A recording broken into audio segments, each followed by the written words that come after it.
안녕하세요, 조강원입니다. 오늘은 아이니 사진만 넣었다면서 질투심이 가득했던 아이리를 위해서 아무 이유 없이 아이리 사진 하나 올리며 영상을 시작해 보도록 하겠습니다. 지난 영상을 올리고 나서 두려움이 꽤 컸던 것 같습니다.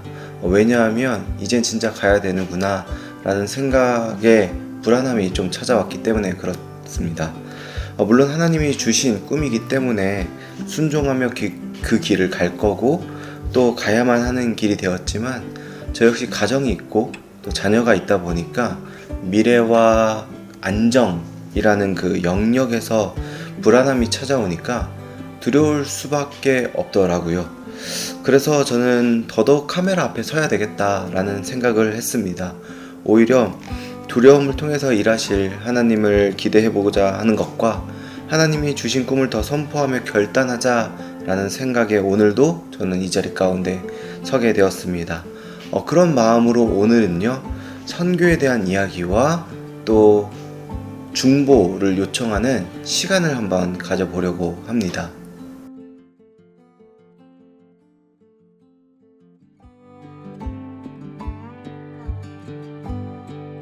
학부 때 배운 기억에 의하면 복음의 5% 미만의 지역은 선교지라 부릅니다.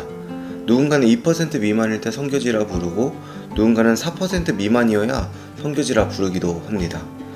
물론 정확한 수치가 있어야 선교지 결정에 있어 척도가 되기는 하지만, 개인적으로 저는 여기서 중요한 것은 수치가 아니라 복음화율이 낮다라는 것은 그만큼 그 땅에 복음이 필요하다라는 사실을 입증한다라는 것으로 이야기하고 싶습니다.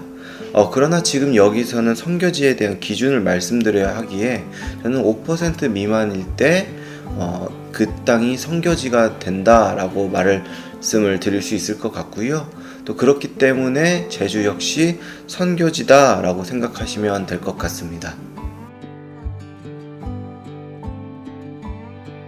이 질문에 대한 답은 역사를 기반으로 풀어내기 때문에 조금은 재미없을 수 있습니다. 그러나 제주를 이해하기 위해선 꼭 필요한 질문이었고 답이었다 라고 생각되기 때문에 한번 잘 들어봐 주시면 좋을 것 같습니다. 저 역시 아주 짧고 간략하게 잘 풀어서 답해 보도록 하겠습니다. 우선 역사에 의하면 제주는 꽤 유명한 유배지였습니다. 이 제주가 유배지로서 본격화된 것은 조선시대인데요. 이때 정치 권력을 유지하고자 배반하는 자들을 유배 보낸 곳이 바로 제주였다라는 겁니다. 한양으로부터 거리가 먼 제주였기 때문에 유배지로서 매우 적합했던 셈이죠. 그렇게 유배당한 이들이 제주에 모여 사는데 여기서 굉장히 독특한 문화가 형성이 됩니다. 우선 이들이 가지고 있는 그 권위를 사용하지 않는다라는 거예요. 뿐만 아니라 그곳에 기존에 거주하고 있었던 그 토착민들과 하나 되기 위해서 화합에 더 힘썼다라는 겁니다. 뿐만 아니라 그들이 따르던 토착신앙에 함께 마음을 모아서 그들과 함께 공존하는 모습을 보이면서 결국 이들은 똘똘 뭉쳐 지내는 독특한 문화를 그들이 형성하게 되었다라는 것이죠. 그런 제주가 선교지로서의 본격화가 된 것은 1901년 평양장로교회가 선교위원회를 조직해서요, 미전도 지역에 전도자를 파송하겠다라고 선포하면서 시작이 됩니다. 그렇게 1905년 장로교 공의회에서 제주는 언어나 문화적으로 해외나 다를 바가 없다라고 이야기하면서 제주를 아예 해외로 분류해 선교지로서의 본격화가 이루어지게 되었습니다. 그렇게 제주는요, 우리나라 최초의 선교사이신 이기품 목사님의 선교를 통해 복음이 들어가기 시작합니다. 여러분들은 제주의 복음화율이 얼마나 된다라고 생각하십니까? 놀랍게도 이 제주의 복음화율은 10%에 조금 못 미치는 수치를 보이고 있습니다. 그렇게 생각했을 때 제주도 꽤 높지 않습니까? 그런데 이중 제주도민의 복음화율은 2에서 3%, 통상적으로는 1.5%에 불과하다라고 합니다. 다시 말해서 10%의 대부분은 육지에서 온 사람들로 채워져 있다라는 것이지요.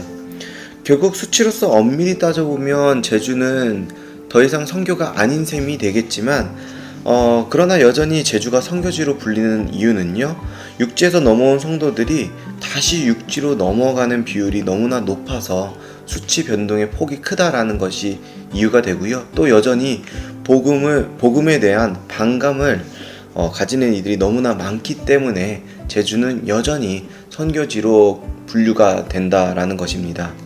제주는 다 아시다시피 굉당 문화가 심하죠. 육지에서 온 이들을 결코 반기지가 않습니다. 그렇기 때문에 육지 사람이 전하는 복음은 더더욱 반기지 않죠. 뿐만 아니라 제주에는요, 18,000 신들의 섬이라는 그 별칭이 있습니다. 꼭 예수님이 아니더라도, 꼭 기독교가 아니더라도 이들이 믿고 따를 신들이 너무나 많다라는 것이죠. 그렇기 때문에 여전히 제주는 복음이 반드시 들어가야 하고 복음을 반드시 필요로 하는 선교지로 볼 수가 있다라는 것입니다.